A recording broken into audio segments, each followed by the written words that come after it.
नमस्कार, आदाब, सत श्री अकाल। मैं हूं आपका दोस्त शैलेश अरोड़ा, यानी कि आप मेरे इंतजार में बैठे हैं। मैं जानता हूं, एक बार फिर से हाजिर हूं लेके वही हंसी खुशी का खजाना, जहां पे हंसी भी है, खुशी भी है, आनंद भी है, मुस्कुराहट भी है, ठहाके भी है, कविताएं भी है, तालियां भी है, और है आपकी वाह। क्या बात है।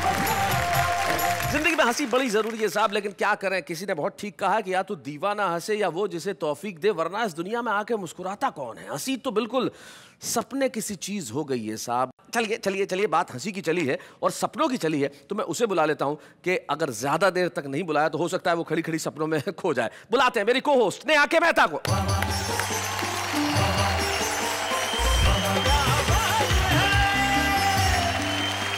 नमस्कार नमस्कार नमस्कार, मैं हूं आप सबकी स्वप्न सुंदरी अंजलि तारक मेहता। स्वप्न सुंदरी? यस। जो सिर्फ सपने में सुंदर दिखती है। Of course. जी। एपिसोड है सपनों पे, तो स्वप्न सुंदरी ही सही जी। और आप सबका सपनों से सुंदर शो में स्वागत करती हूँ, जिसका नाम है वाह वाह क्या बात है। सपने हर आदमी देखता है और उसे देखने भी चाहिए। छात्र को ये स्वप्न कि वो पास हो जाए, टीचर को ये स्वप्न कि पूरी क्लास बहुत अच्छा करे, जनता को ये स्वप्न कि नेता ठीक ठाक काम करे, नेता को ये स्वप्न कि वो जीत जाए, पत्नी को ये स्वप्न कि पति समय पे घर आ जाए, पति को ये स्वप्न कि जब समय पे घर आए तो पत्नी मुस्कुराती ही मिले, बच्चों को ये स्वप्न कि पापा टॉफी लेके आए, और पापा को ये स्वप्न कि बच्चे बड़े होके पढ़ लिख के अच्छे आदमी बने। हमारा ये स्वप्न कि आपको हंसाएं, और आपका ये स्वप्न कि हम कहें वाह वाह क्या बात है। तो तुझे लागे ना नजरिया, ओढ़ ले चुनरिया, तेरे जीने गाहे मेरे दिल पे गिराए रे बिजुरिया, बिजुरिया, तेरे जीने गाहे मेरे दिल पे गिराए रे बिजुरिया, बिजुरिया। मैंने एक बच्चे से पूछा तुझे 8 का पढ़ा आता है? बोले हाँ आता है। 8 है कम 8, 8 दूनी 16, 8 तिया 24, 8 चौकू 8 पंजे 8 छक्के 8 सत्ते 8 नमे 8 दाम 80। मैं बोला चुप, तेरा तो जीवन बर्बाद है। वो बोला सर पहाड़ा भूल गया तो क्या हुआ, धुन तो पूरी याद है। ले गई खरीद कर माचिस नहीं जली तो लौट के दुकानदार से वो लगी लड़ने, और तीली को निकाल कर रगड़ा जो दाढ़ी पर, फौरन ही तीली लगी आग को पकड़ने। तो बोली यह देख कर इसको जलाने है तू घर से मैं आऊंगी क्या, मुझे रोज रोज तेरी दाढ़ी पे रगड़ने। एक बार हम भी कर रहे थे यात्रा, प्लेटफॉर्म पर देखकर सवारियों की मात्रा, हमारे पसीने छूटने लगे, हम झोला उठाकर घर की ओर फूटने लगे। तभी एक कुली आया, मुस्कुरा के बोला अंदर जाओगे? कंधे पे उठाना पड़ेगा, धक्का दे के अंदर पहुंचाना पड़ेगा, मंजूर हो तो बताओ। हमने कहा देखा जाएगा, तुम उठाओ। कुली ने बजरंगबली का नारा लगाया और पूरी ताकत लगा के हमें जैसे ही उठाया कि खुद बैठ गया। हाथ जोड़कर बोला बाबूजी भगवान ही आपको उठा सकता है। मैंने एक बार अपने पति से कहा क्यों जी, अगर मैं आपसे लड़ झगड़ कर कहीं दूर चली जाऊं तो तुम क्या करोगे? रोगे? अखबारों में विज्ञापन दोगे? कैसे कैसे विज्ञापन दोगे, जरा मुझसे भी तो कहो। पति ने कहा री पगली, मैं तेरा शुभ चिंतक हूँ, लिखूंगा जहां भी रहो खुश रहो।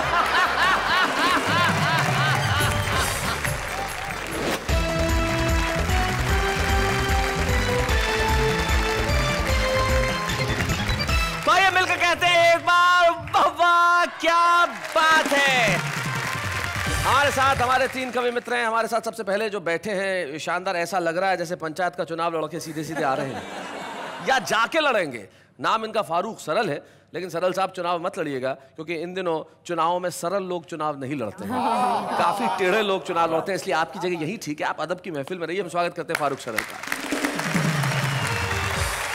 फारूक सरल साहब के पास जो बैठे हैं वो बैठे हैं, वो ऐसे योगी किस्म के आदमी है कि कहीं भी बैठ सकते हैं। इतने अद्भुत व्यक्ति हैं प्रदीप चौबे कि एक बार इनके 15 शिष्य थे और 15 शिष्यों को इन्होंने कहा कि रास्ते में जाना और कहीं कोई महिला दिख जाए तो महिला को देखना मत, बस मुंह से कहना राम राम राम। अब इनके शिष्य भी इनकी तरह 15 ही शिष्य निकले और एक शिष्य की अचानक आवाज आई, राम राम राम, तो बाकी 14 एक साथ बोले, कहाँ है, कहाँ है, कहाँ है। जैसे गुरु वैसे चेले। तो ये हमारे मठाधीश हैं हास्य के, जो प्रदीप चौबे जी यहाँ पे बैठे हैं। उनके पास जो बैठे हैं वो भी इसलिए बैठे हैं कि ये विवादास्पद ढांचा है। एक ऐसा व्यक्ति जिसकी आंखों में करुणा और रुदन का ऐसा स्थायी भाव है, जिसे देख के ये लगता है कि उसका जन्म केवल चंदा लेने के लिए हुआ। लेकिन दिनेश दिग्गज एक अद्भुत व्यक्तित्व है और हमारे बड़े ही कमाल के कवि हैं। और इस आत्मविश्वासी कवि को मैं सबसे पहले इस मंच पे बुलाना चाहता हूं कि दिग्गज जी जरा आइए, कुछ सुनाइए, और भाई आप लोग जरा तालियां बजाइए।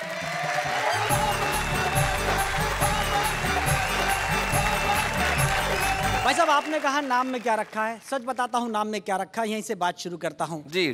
कि सत्य प्रकाश झूठ बोलते बोलते थक गया। सत्य प्रकाश झूठ बोलते बोलते थक गया। शांति प्रकाश पता नहीं क्या क्या बक गया। रोशन लाल जीवन भर अंधेरों से हारा। सुखराम सदा रोता हुआ मिला।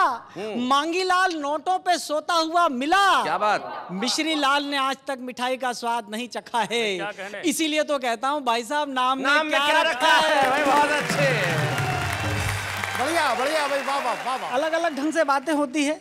आप तो भाई साहब बहुत अच्छे स्कूलों में पढ़े, नेहा जी आप और ज्यादा स्कूलों में अच्छी पढ़ी। मैं तो उन स्कूलों में पढ़ा जहां पर मैं रेस में अकेला दौड़ा फिर भी सेकंड आया। अच्छा। तो मैंने टीचर से पूछा कि मैं सेकंड क्यों आया। वो बोले जिसे फर्स्ट आना था वो आज स्कूल नहीं आया। वैसे तुम रेस की बात कर रहे थे, मुझे याद है प्रदीप चौबे जी एक बार अपने घर में मोबाइल फोन लेके घुसे दौड़ते हुए। बीवी ने पूछा कैसे, बोले रेस में जीत के आया हूं। तो बोले सेकंड कौन आ रहा है, बोले जिसका मोबाइल है। यहाँ मेरे युवा दोस्त बैठे हुए, उन्होंने स्कूलों में पढ़ा होगा 8 का टेबल, 8 1 जार 8, 8 2 जार 16, जो भी आपने पढ़ा। हम जब स्कूलों में पढ़ते थे तो हमें पढ़ाया जाता था 8 एकम 8, 8 दूनी 16, 8 तिया 24। देखिए मैंने एक बच्चे से पूछा तुझे 8 का पहाड़ा आता है, बोले हाँ आता है। उसने मुझे सर 8 का पहाड़ा किस ढंग से सुनाया। 8 एकम 8, 8 दूनी 16, 8 तिया 24, 8 चौकू 8 पंजे 8 छक्के 8 सत्ते 8 नमे 8 दाम 80। मैं बोला चुप, ये बीच में क्या करता है, तेरा तो जीवन बर्बाद है। वो बोला सर पहाड़ा भूल गया तो क्या हुआ, धुन तो पूरी याद है। अच्छा, ड्राई सब्जेक्ट में से हंसी निकालते हैं भाई साहब हम। जी। ब्लैक बोर्ड पर मैंने एक शब्द लिखा इलेक्ट्रिसिटी। सर आप बताइए इसमें कोई हंसने की बात थी क्या? बात ही नहीं है। एक बच्चे से मैंने पूछा, वो स्टेमर करता था, तुतलाता था, अटकता था। मैंने कहा बेटे क्या लिखा हुआ है, बोला मास्टर जी इलेक्ट्रिसिटी। मैंने कहा ये फ्यूज बल्ब है, इसे बोलना नहीं आता। 3 दिन बाद उसकी मम्मी आई। मैंने कहा आपका बच्चा इलेक्ट्रिसिटी को इलेक्ट्रिसिटी बोलता है, पूरी क्लास हंसती है, अच्छा नहीं लगता। उसकी मम्मी कहने लगी मास्टर जी माफ कर दो ना, बच्चा छोटा है, इसकी कैपेसिटी ही कितनी है। अरे मैंने कहा बल्ब फ्यूज नहीं है, स्विच खराब है। 4 दिन बाद पिताजी आए।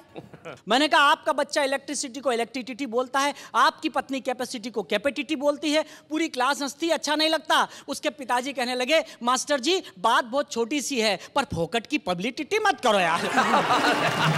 मैंने कहा ना बल्ब फ्यूज है ना स्विच खराब है, पावर हाउस में ही फॉल्ट है। मैंने उस बच्चे से कहा तुम्हारे घर में कोई और है, बोले दादाजी हैं 80 साल के। मैंने कहा भेजो उस आइटम को भी चेक करेंगे। दादाजी आए, नमस्कार। मैंने कहा नमस्कार, क्या हो गया? मैंने कहा आपका पोता इलेक्ट्रिसिटी को इलेक्ट्रिसिटी बोलता है, आपकी बहू कैपेसिटी को कैपेसिटी बोलती है, आपका बेटा पब्लिसिटी को पब्लिसिटी बोलता है, पूरी क्लास हंसती है, अच्छा नहीं लगता। बोला मास्टर जी ये तो सब जाहिल और गंवार हैं, इन्होंने यूनिवर्सिटी का कभी मुंह ही नहीं देखा।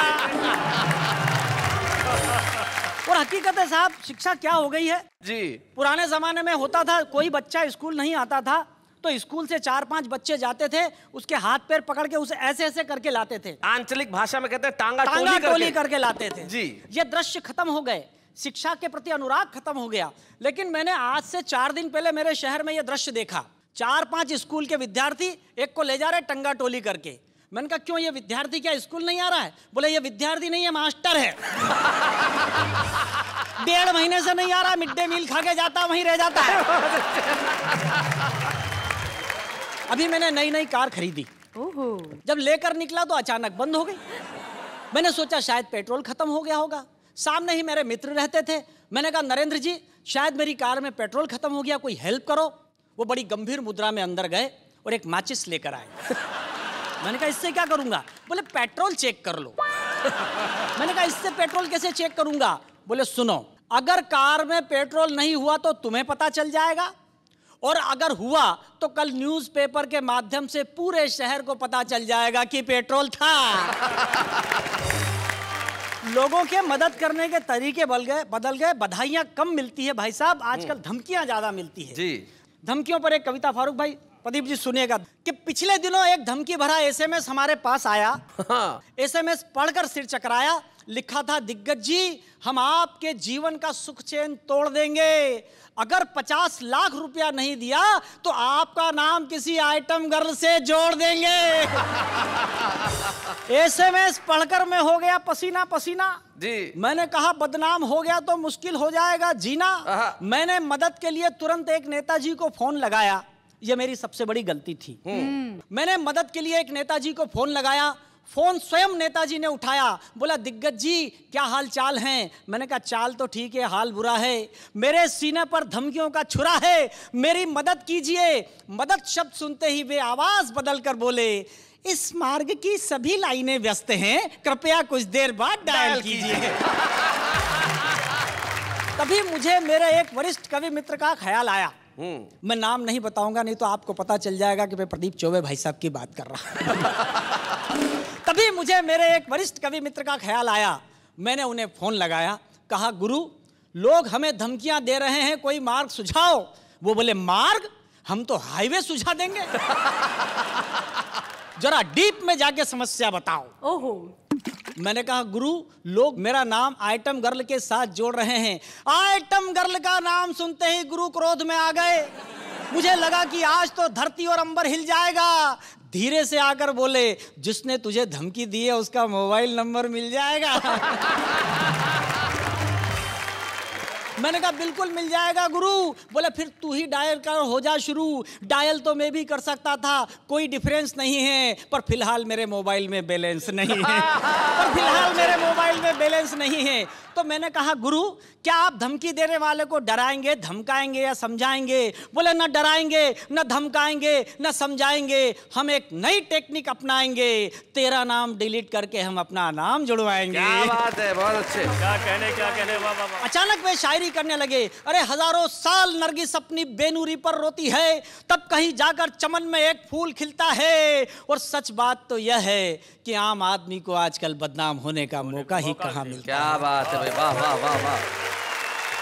दिग्गज भाई तुझे बधाई, तुझे धमकियां मिल गई, हमें कविता मिल गई। ये धमकियां नहीं थी, नई कविता के लिए नया प्लॉट है। वाह वाह क्या बात है, वाह वाह क्या बात है।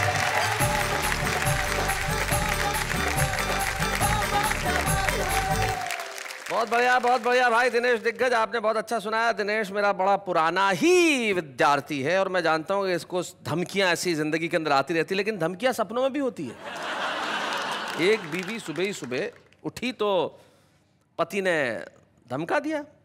बोले जो पड़ोस में सुनीता रहती है रात को मेरे सपने में आई थी। तो बीवी बोली अकेले ही आई होगी। बोले क्यों? बोले उसका पति मेरे सपने में आया था। तो अगर धमकियां आप देंगे तो कई बार सामने से भी कुछ गड़बड़ हो सकती है, लेकिन कुछ लोग होते हैं जीवन में बड़े सरल होते हैं, उन्होंने कुछ लेना देना नहीं होता। तो आचरण, व्यवहार, कलम, कविता, सबसे सरल व्यक्ति को हम बुलाते हैं जिनका नाम फारूक सरल है। हम जोरदार तालियों से स्वागत करें।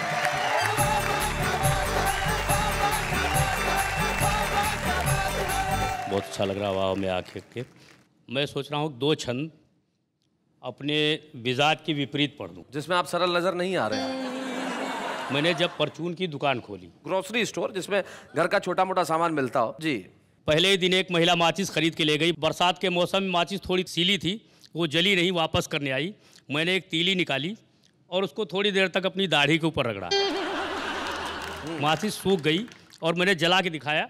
बोला माचिस बहन जी बहुत अच्छी, इसको ले जाओ। लेकिन महिला बिगड़ गई, बोली अब मैं माचिस से बिल्कुल नहीं ले जाऊंगी। मैंने कहा तर्क के आधार पर उत्तर दो, माचिस क्यों नहीं ले जाओगी जब जल रही है? तो उसने जो तर्क दिया वो मैं पढ़ता हूँ, सुनिएगा।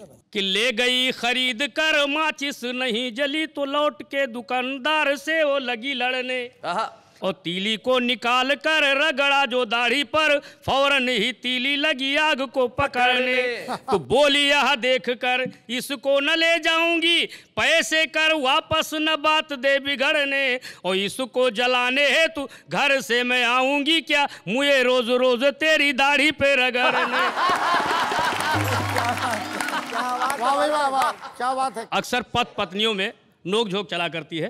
नोक झोंक जब ज्यादा बढ़ जाती है तो कभी कभी पत्नियां अटैचियां बांध लिया करती हैं। आप सब जानते हैं अटैची बांध करके पत्नी कहाँ जाती है। जी। अधिकांश विश्वास पतियों को होता कि मायके ही गई, लेकिन बताती नहीं। एक छंद वहां से निकलता जी कि झगड़े के बाद बोली मैडम अटैची बांध, मुझे किसी भांति इस घर में न रहना।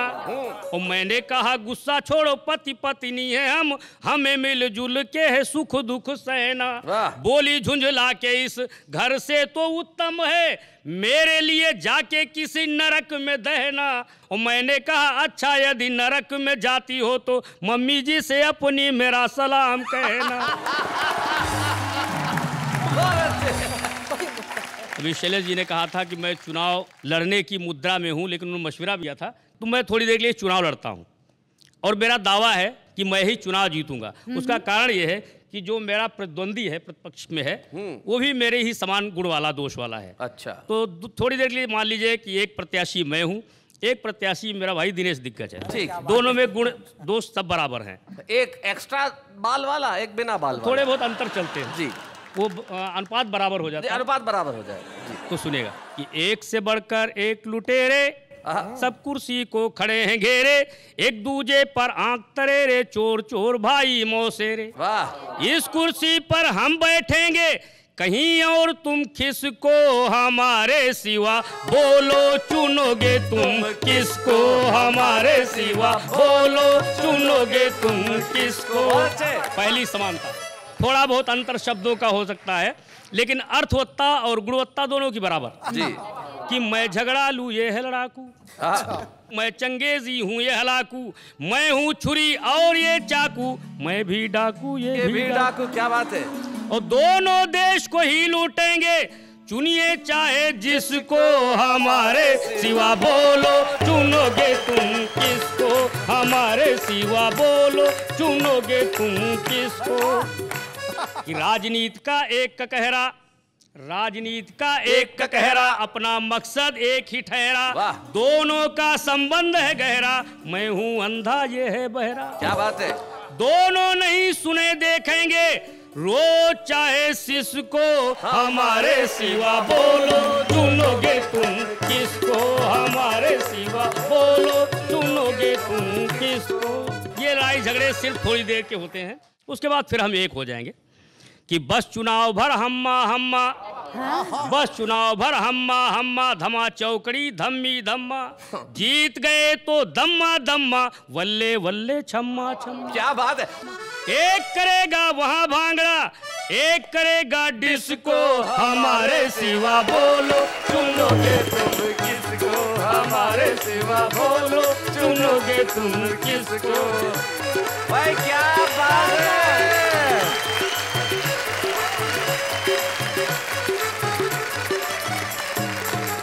भाई फारूक भाई क्या बात है। आपके लिए मिलकर एक बार कहते हैं वाह वाह क्या बात है। सचमुच अगर हमारी बारी आई कि हम किसे चुने तो हम आपके सिवा किसी को नहीं चुनेंगे। क्या खूबसूरत गीत आपने सुनाया, इतना बढ़िया व्यंग गीत। हमारे देश का हाल ऐसा ही है, लेकिन आपको क्या लगता है नेता सिर्फ यही सपने देखते हैं?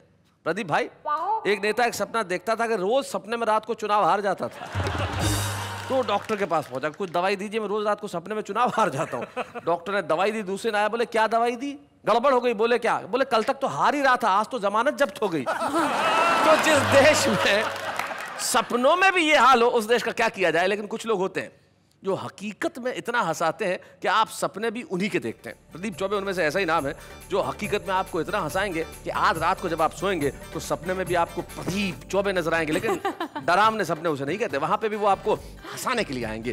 प्रदीप चौबे, जिन्हें मैं प्यार से और जो मुझे प्यार से मिस्टर चौबी कहते हैं। तो एक मिस्टर चौबी इधर है, एक मिस्टर चौबी उधर है। तो मिस्टर चौबी जरा आइए, हम आपके लिए जोरदार तालियां बजाते हैं। प्रदीप चौबे।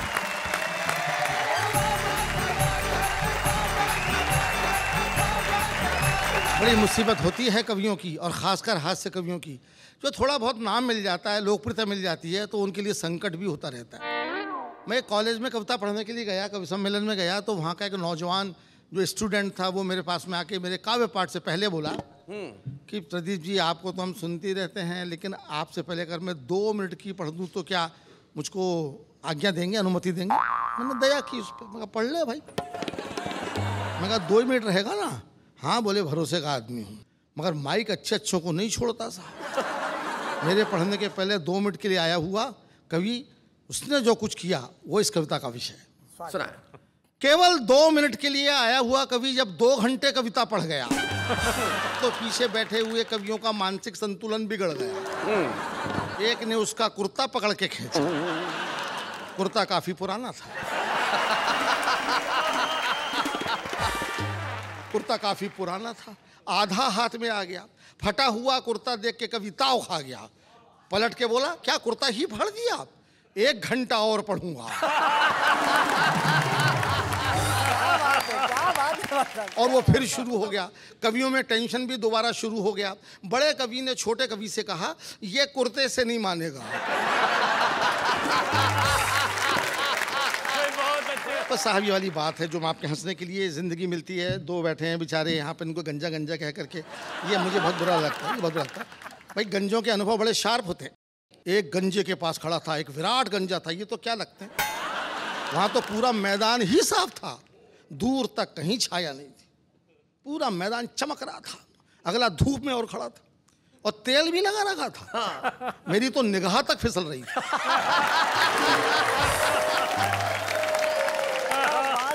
लेकिन उसके गंजत्व से आकर्षित होकर के मैं उसके पास पहुंच गया कि शायद कुछ देखने को मिले। गौर से देखा, दिखा साहब, उसकी खोपड़ी पे 2 बाल लहरा रहे थे। एक बाल सीनियर था, दूसरा जूनियर था। तो जूनियर बाल ने सीनियर बाल से कहा कि दादा, अपन दोनों आपस में शादी कर लें तो ये मैदान लहलहा जाए। तो सीनियर बाल बोला, ऐसा नहीं हो सकता भैया, इस देश में बाल विवाह पे पाबंदी है।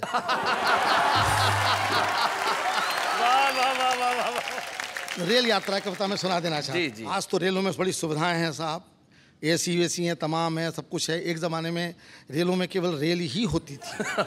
और अभी मैं गया आपके राजस्थान में, बीकानेर इलाके में, वहाँ पर आज भी मीटर गेज है, मीटर गेज। वो शायद आप मीटर गेज के बारे में नहीं जानते होंगे, क्योंकि ब्रॉड गेज चलता है आजकल, मुझे खुद नहीं मालूम था जी। और वहाँ मीटर गेज थी, उसी में बैठना था। तो मैंने गार्ड से पूछा कि गार्ड साहब, मीटर गेज किसको बोलते हैं? तो वो बोला, बैठ के देखो। तो मैं बैठ गया, उसी में जाना था। मीटर गेज में बैठने के बाद मुझे पता चला कि वो गाड़ी 1 घंटे में 1 मीटर जाती थी। और जब वो गाड़ी चली तो उसकी स्पीड देख के मेरे को रोना आ रहा था। अच्छा। तो मैंने गार्ड से पूछा कि गार्ड साहब, एक फ़ोन करके आ जाऊं तो क्या मैं दौड़ के गाड़ी पकड़ लूँगा? तो गार्ड बोला, बहुत तेज़ मत दौड़ना, वरना अगली गाड़ी में बैठ जाओगे। रेल की जनरल बोगी में सफ़र किया मैंने, आपको सच्ची का कविता सुना रहा हूँ। उसे रेल की जनरल बोगी इसलिए कहते हैं कि उसमें धक्के खाते खाते आदमी में जनरल जैसा विल पावर आ जाता है। तो उसमें जो कुछ हुआ बताता हूँ जी। भारतीय रेल की जनरल बोगी, पता नहीं आपने भोगी कि नहीं भोगी। एक बार हम भी कर रहे थे यात्रा, प्लेटफॉर्म पर देखकर सवारियों की मात्रा, हमारे पसीने छूटने लगे, हम झोला उठाकर घर की ओर फूटने लगे। तभी एक कुली आया, मुस्कुरा के बोला, अंदर जाओगे? हमने कहा, तुम पहुंचाओगे? वो बोला, बड़े बड़े पार्सल पहुंचाए हैं, आपको भी पहुंचा दूंगा, मगर रुपए पूरे 50 लूंगा। हमने कहा, 50 रुपया? वो बोला, हाँ भैया, 2 रुपए आपके बाकी सामान के। हमने कहा, यार सामान नहीं है, अकेले हम हैं। वो बोला, बाबूजी आप किस सामान से कम हैं? भीड़ देख रहे हैं, कंधे पे उठाना पड़ेगा, धक्का दे के अंदर पहुंचाना पड़ेगा, मंजूर हो तो बताओ। हमने कहा, देखा जाएगा, तुम उठाओ। कुली ने बजरंगबली का नारा लगाया और पूरी ताकत लगा के हमें जैसे ही उठाया कि खुद बैठ गया। ताकत लगा के जैसे ही उठाया खुद बैठ गया। दूसरी बार कोशिश की तो लेट गया। हाथ जोड़कर बोला, बाबूजी भगवान ही आपको उठा सकता है, हम क्या खाकर उठाएंगे, आपको उठाते उठाते खुद दुनिया से उड़ जाएंगे। तभी गाड़ी ने सीटी दे दी, हम झोला उठाकर धाए, बड़ी मुश्किल से डिब्बे के अंदर घुस पाए। डिब्बे के अंदर का दृश्य और घमासान था, पूरा डिब्बा अपने आप में हल्दी घाटी का मैदान था। लोग लेटे थे, बैठे थे, खड़े थे, जिनको कहीं जगह नहीं मिली वो बर्थ के नीचे पड़े थे। अच्छा। हमने गंजे यात्री से कहा भाई साहब थोड़ी सी जगह हमारे लिए भी बनाइए। वो सिर झुका के बोला आइए हमारी खोपड़ी पे बैठ जाइए। झल्लाया हुआ था बहुत। तभी एक भरा हुआ बोरा डिब्बे के अंदर चढ़ा, आगे बढ़ा और गंजे के सिर पर गिर पड़ा। गंजा चिल्लाया किसका बोरा है? बोरा फौरन खड़ा हो गया और उसमें से एक लड़का निकल के बोला अकेला बोरा नहीं है अंकल जी, बोरे के अंदर 12 साल का छोरा है। अंदर आने का यही एक तरीका है, हमने अपने माँ बाप से सीखा। वाह। आप तो एक बोरे में घबरा रहे हैं, जरा ठहर तो जाओ, अभी गद्दे में लिपट के हमारे बाप जी अंदर आ रहे। उनको आप कैसे समझाएंगे? हम तो खड़े भी हैं, वो तो आपकी गोद में लेट जाएंगे। एक और देखिए छोटा सा व्यंग है जी। एक यात्री बर्थ के नीचे से निकलता हुआ अपनी आंखें मलता हुआ फिल्मी अंदाज में बोला मैं कौन हूं? मैं कौन हूं? उसका पड़ोसी बोला शुक्र करो बेटा कि हो, वरना कल रेलवे कर्मचारी पूछते कि ये कौन था। इतना सुनते ही पूछने वाला मौन था। मगर एक अंतिम सीन तो आपको जरूर अच्छा लगेगा, क्योंकि आपको भी ऐसा अनुभव आया ही होगा। अचानक गाड़ी बड़ी जोर से हिली। एक यात्री खुशी के मारे चिल्लाया अरे चली चली। दूसरा बोला जय बजरंगबली। तीसरा बोला या अली। हमने कहा गाड़ी तो बगल वाली जा रही है। गाड़ी तो बगल वाली जा रही है और तुमको अपनी चलती नजर आ रही है। प्यारे, सब नज़र का धोखा है। दरअसल ये रेलगाड़ी नहीं, हमारी ज़िंदगी है। और ज़िंदगी में धोखे के अलावा और क्या होता है? क्या होता है? क्या बात है, वाह वाह वाह।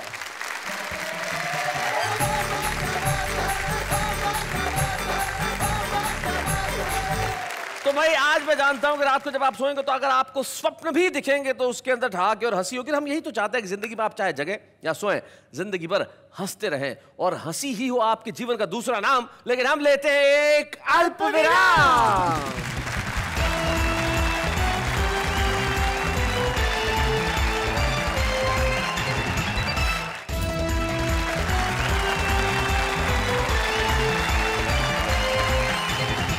स्वागत है आपका उस कार्यक्रम में जहां पे आने का सपना देश का हर कवि देखता है, क्योंकि इस शो का नाम है वाह वाह क्या बात है। इस वक्त एक खास मेहमान को हम बुलाना चाहते हैं। एक ऐसा मेहमान जिसकी तरह गीत लिखने के लोग सपने देखते हैं, जिन्होंने जाने कितनी फिल्मों में गीत लिखे। एक बड़ा ही लोकप्रिय गाना हुआ था, सोनू निगम साहब ने अपने एल्बम में गाया था, बिजुरिया, उसके रचनाकार वो है। और सबसे बड़ी चीज ये है कि तिहरी प्रतिभा के धनी है। बहुत कम लोग होते हैं जो अच्छा लिखते हैं, बहुत कम लोग होते हैं जो अच्छा लिखते भी हैं और अच्छा गाते भी हैं। और उनके लिखे हुए गाने तमाम लोगों ने गाए। तो आइए उन्हीं से मिलते हैं, अजय झिंगरन।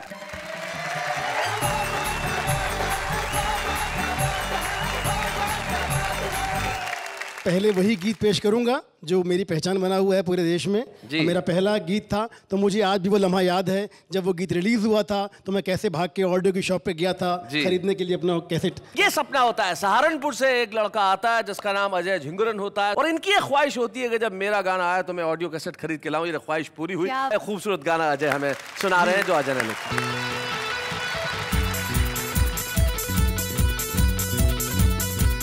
तुझे लागे ना नजरिया, क्यों ना ओढ़े तू चुनरिया। तुझे लागे ना नजरिया, ओढ़ ले चुनरिया। मेरे जीने गाहे मेरे दिल पे गिराए रे बिजुरिया पे बिजुरिया। हाँ मेरे जीने गाहे मेरे दिल पे गिराए रे बिजुरिया बिजुरिया। नैना मत वाले ये बाल घुंघराले, ये भोले भाले दिल पे चलाए छुरियां। महकी हवाएं भी यही गुनगुनाए कि दिल से दिल मिला ले या मिटा दे दूरियां। सुन बाकी रे गुजरिया, ओ मैं हूँ तेरा ही सांवरिया। सुन बाकी रे गुजरिया, तेरा ये सांवरिया। तुझ पे ही मरता है नाम तेरे करता है सारी उमरिया। पंक्तियां देखिए। ख्वाबों की तू रानी है, गीतों की जवानी है, तेरे बिना अब कहीं लागे ना जिया। इतनी सी कहानी है, तू ही जिंदगानी है, गोरिया ये तूने कैसा जादू है किया। हो सुन बाकी रे गुजरिया, हो मेरी भोली सी बावरिया। हो सुन बाकी रे गुजरिया, भोली सी बावरिया। तेरी अंगड़ाई मेरे दिल पे है छाई, आए बन के बदरिया। ओ तेरी अंगड़ाई मेरे दिल पे है छाई, हाय बन के बदरिया। ओ तिरछी निगाहें मेरे दिल पे गिराए रे बिजुरिया बिजुरिया। Thank you. क्या बात है अजय भाई, क्या बात है। मैं जानता हूं कि आप जब बिजुरिया जैसे हिप हॉप लिखते हैं और कमाल करते हैं, वहीं आप शानदार कव्वाली भी लिखते हैं, तो क्यों ना वो सुना। बिल्कुल, आपका आदेश सर आंखों पर जी। दिम दिम ताना दिरे नाम ताना नाम दिम दिम ताना दिरे नाम दिम दिम ताना दिरे नाम ताना नाम दिम दिम ताना दिरे नाम।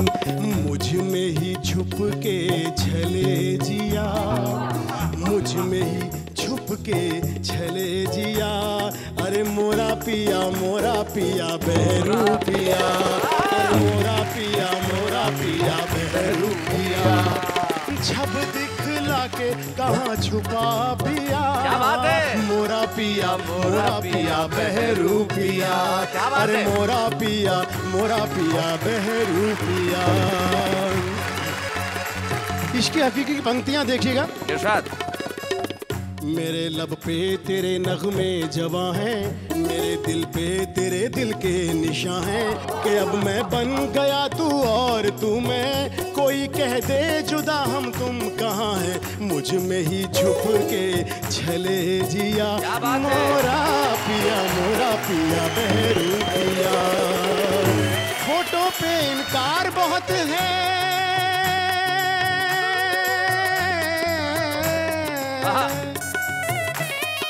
फोटो पे इनकार बहुत है, लेकिन तुमसे प्यार बहुत है।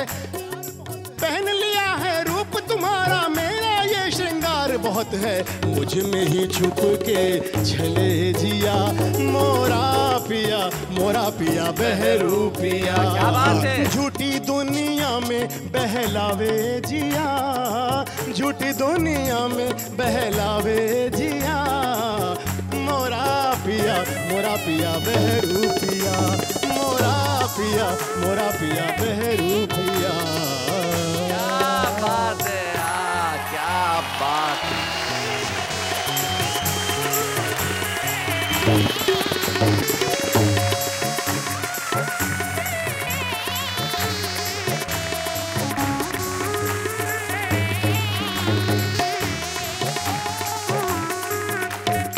क्या बात है। अजय झिंगुरन जी ने जिस ढंग से, जिस अंदाज से अपनी रचनाओं को यहाँ सुनाया, उससे ये साबित होगा कि कविता हर जगह बसती है। ऐसे बहुत सारे छुपे रुस्तम होते हैं जो जिंदगी में किसी भी मुकाम पर रहें, लेकिन अपने कवि को मरने नहीं देते। जैसे कि सबसे कठिन काम अगर इस देश में कोई है तो वो है हाउसवाइफ होने का। ट्रू। लेकिन कुछ छुपे रुस्तम ऐसे होते हैं जो घर में रह के सिर्फ घर ही नहीं संभालते, लफ्जों को भी संभाल के रखते हैं, अल्फाज भी उनके पास होते हैं। एक ऐसी ही छुपे रुस्तम आज हमारे साथ है जो दुर्ग में रहती हैं। नाम उनका श्रीमती शशि दुबे है, और मैं जानता हूं उनके पति को ये कह देना चाहता हूं कि आज ये छुपे रुस्तम के रूप में आ रही हैं, कल आपके लिए बहुत बड़ा चैलेंज होने वाली है। डॉक्टर शशि दुबे।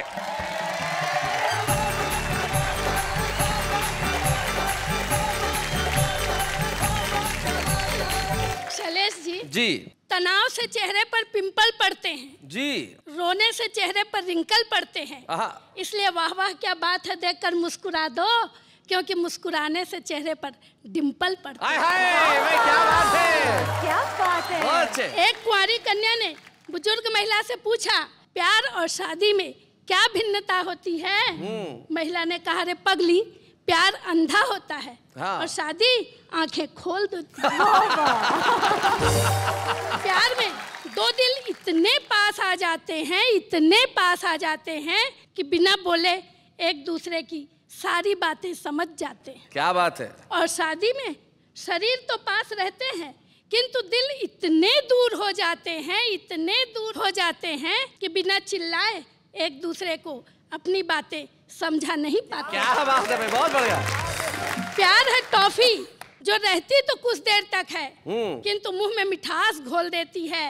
और शादी है च्युइंगम जो रहता तो देर तक है, पर मुंह बेस्वाद कर जाता है। वाह वाह। दरअसल प्रेमिका नाम है प्यास का, और पत्नी नाम है तृप्ति के एहसास का। वाह वाह। पुरुष प्यास की खातिर बार बार प्रेमिका के पास जाता है, किंतु पत्नी के बिना रह भी नहीं पाता है। वाह वाह वाह वाह, बहुत अच्छे।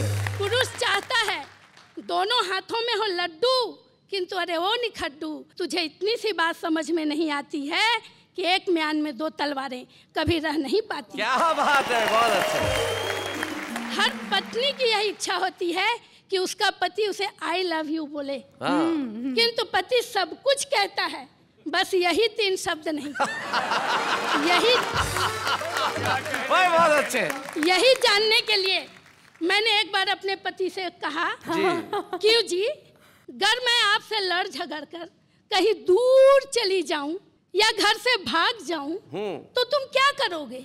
रोगे, पछताओगे, मेरी याद में आंसू बहाओगे, अखबारों में विज्ञापन दोगे, कैसे कैसे विज्ञापन दोगे, जरा मुझसे भी तो कहो। पति ने कहा, री पगली, मैं तेरा शुभ चिंतक हूँ, लिखूंगा जहां भी रहो खुश रहो। जैसे ही पति प्रवचन सुनकर घर आया, आते ही पत्नी को गले लगाया। पत्नी हर्षाई, शर्माई, सकुचाई। अपने पति की यह अदा उसे बहुत पसंद आई। पूछा, क्यों जी, क्या गुरुजी ने रोमांस करने को कहा है? पति ने कहा, नहीं री पगली, अपने दुख को गले लगाने को कहा। एक पत्नी ने अपने पति से कहा, क्यों जी, जब हमारी नई नई शादी हुई थी तब तो आप बड़ा प्यार जताते थे, मैं खाना बनाती थी, आप मुझे प्रेम से निहारते थे, पहले मुझे खिलाते थे, फिर खुद खाते थे, अब आपके प्यार को क्या हो गया है? पति ने कहा, री पगली, अब तुझे खाना बनाना आ गया। शैलेश जी, अभी आप कह रहे थे सपने देखना चाहिए। तो मैं आपसे कहना चाहूंगी कि सपने भी सोच समझकर देखना चाहिए जी। एक बेरोजगार नवयुवक ने भगवान के सामने अर्जी लगाई, अपनी छोटी सी डिमांड बतलाई। हे भगवान, एक जॉब दे दे, एक बंगला, एक बड़ी सी गाड़ी जिसमें बैठी हो मेरे साथ कन्याकुमारी। भगवान की कृपा से खुल गया उसका भी मुकद्दर और गर्ल्स कॉलेज की बस चला रहा है बनकर ड्राइवर। एक नवयुवती जिसने देखी थी पिक्चर शोले, बार बार भगवान के सामने यही डायलॉग बोले, हे भगवान, मुझे कुछ नहीं चाहिए, मेरी माँ को एक दामाद दे दे। भगवान की कृपा से उसकी भी किस्मत खुल गई और उसकी तो नहीं, उसकी छोटी बहन की शादी हो गई। तो शैलेश जी, रोने से तो आंसू भी पराये हो जाते हैं जी, और हंसने से पराये भी अपने हो जाते हैं। इसलिए वाह वाह क्या बात है, देखते रहिए, मुस्कुराते रहिए, हंसते रहिए। क्या बात, क्या बात है भाभी जी। तो भाई शशि दुबे जी ने आज यहाँ पे कमाल कर दिया, जो छुपे रुस्तम के रूप में आई और जिस आत्मविश्वास के साथ कविताएं पढ़ी, निश्चित तौर पे अब ये छुपे रुस्तम नहीं रही, सारे मुल्क में प्रसिद्ध होने के लिए अब आप तैयार हो जाइए। आपकी कविताएं आज सारी दुनिया ने सुनी है और कल जब आप जाएंगी लोग आपके ऑटोग्राफ लेंगे और कहेंगे आप वही है ना जो छुपे रुस्तम में आई थी। आइए हम आपके ऑटोग्राफ के जीवन की शुरुआत करते हैं और आपको एक स्मृति चिन्ह देना चाहते हैं कि आपकी सफलता का प्रारंभ उस मंच से हुआ जिसका नाम है वाह वाह क्या बात है। बच्चे हैं या बूढ़े हैं, नर है या नारी है, हंसी देने वालों के सब ही आभारी है, कविता सुनाने वाले अब सबके साथ है, क्या बात है। ऐसे बहुत सारे छुपे रुस्तम होंगे जो कविताएं सुनाएंगे यहाँ आके। आज तो वो छुपे रुस्तम है, लेकिन कल करेंगे सारे जगत में अपना नाम। लेकिन इस वक्त हम लेते हैं एक अल्प विराम।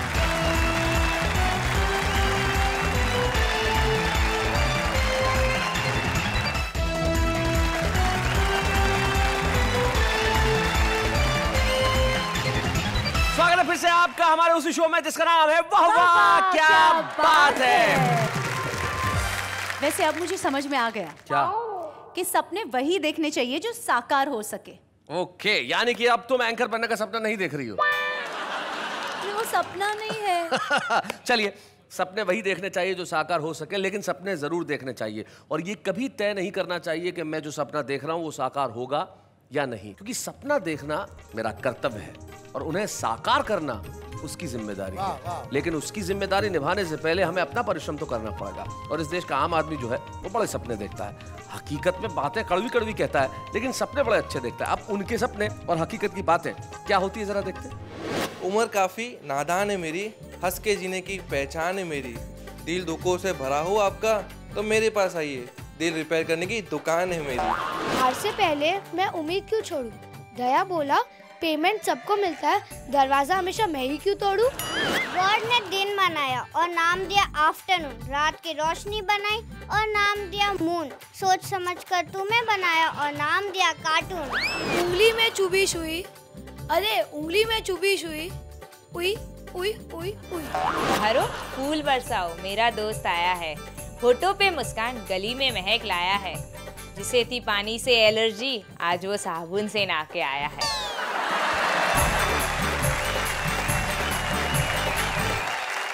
तो भाई ये जो हमारा कॉमन मैन है, जो आम आदमी बड़ा कमाल करता है, और हमारे देश में जो 80% देश गांवों और कस्बों में बसा हुआ है, वो हमारा देश आम आदमी ही है। वहां पे अगर कोई व्यक्ति तरक्की करता है तो बड़ी खुशी की बात होती है। दिनेश दिग्गज एक ऐसे व्यक्तित्व का नाम है, एक ऐसा कवि जिसने बहुत मॉडरेट अपनी शुरुआत की, लेकिन तरक्की की राह पे वो बढ़ता चला गया। हम मिलकर सम्मान करते हैं आज उज्जैन से आए दिनेश दिग्गज का। बच्चे हैं या बूढ़े हैं, नर है या नारी है, हंसी देने वालों के सब ही आभारी है, कविता सुनाने वाले सबको हंसाने वाले अब सबके साथ है। बड़ी खुशी की बात है कि आज दिनेश जी की पत्नी यहाँ पे उपस्थित है, प्रेमशीला श्रीवास्तव। मैं उन्हें इस मंच पे आमंत्रित करता हूँ। आइए प्रेमशीला श्रीवास्तव। प्रेमशीला जी, स्वागत है आपका। धन्यवाद। आपकी अरेंज्ड मैरिज है या लव मैरिज? Arrange marriage. लेकिन हमें तो विश्वस्त सूत्रों द्वारा ज्ञात हुआ है कि ये लव मैरिज थी। ये सब लोगों को पता लग जाएगा इसलिए। मतलब अरेंज बता रही हैं, तो लव मैरिज बताने में क्या दिक्कत है? मतलब इनसे प्यार हुआ, इसमें शर्मिंदगी है? तो क्यों? क्योंकि सभी लोग सुन रहे होंगे। भाई देखो, भारतीय संस्कृति देखिए कि सभी लोग सुन रहे हैं, तो मैं सबके सामने नहीं कह सकती कि मैं पति से प्यार करती हूँ। भाई वाह वाह, इस संस्कृति को प्रणाम करते हैं, बहुत अच्छे। क्या कैसा व्यवहार रहता है घर में इनका? डरते हैं मुझसे बहुत। क्या आप मतलब पीटती वीटती हैं, क्या करती हैं? नहीं, पीटती नहीं है, फिर भी डरते हैं, खाली धमका रखा है? हाँ। अच्छा अच्छा। आज आप कैसा महसूस कर रही हैं? आज मुझको बहुत खुशी हो रही है कि आपने यहाँ इनका सम्मान किया और मुझे भी बुलाया। बहुत बहुत ज़्यादा खुशी हो रही है। क्या बात है, वाह वाह, बहुत स्वीट है। दिनेश, आप कुछ कहना चाहते हैं? निश्चित रूप से आज खुशी का इसलिए भी मौका है कि जहाँ मेरी पत्नी और मुझे आपने सम्मानित किया, लेकिन उससे बड़ी बात यह है कि मेरे परिवार के जो सबसे अहम और बड़े सदस्य हैं, हमारे आचार्य पीठ के जो सबसे बड़े सदस्य हैं, यानी आप, वो आप मेरे साथ हैं। और शायद ज़िंदगी में ईश्वर से मैंने अगर और कुछ भी मांगा होता आज के दिन तो मिल जाता, पर आज आपने मेरा जो सम्मान किया आपकी उपस्थिति में, आपके हाथों से, शायद मैं इस जन्म में नहीं भूल पाऊंगा। और अगला जन्म अगर मुझे मिला तो आपको बड़े भाई के रूप में ढूंढना मेरी पहली प्राथमिकता होगी।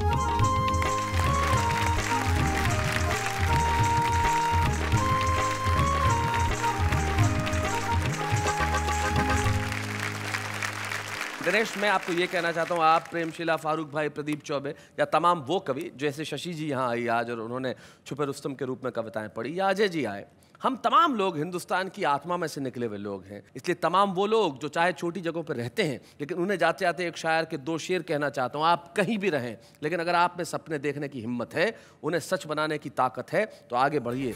ज़माना आपका इंतजार कर रहा है। तब मैं कहता हूँ कि दिल आंखें बंद करके भी वो चेहरा देख सकता है। वो तमाशा ही नहीं है, मगर तमाशा देख सकता है। और हम खिड़कियां दरवाजे बंद कर ले तो भी क्या होगा, जो सूरज है उसे जमाना देख सकता है। वाह वाह, क्या बात है।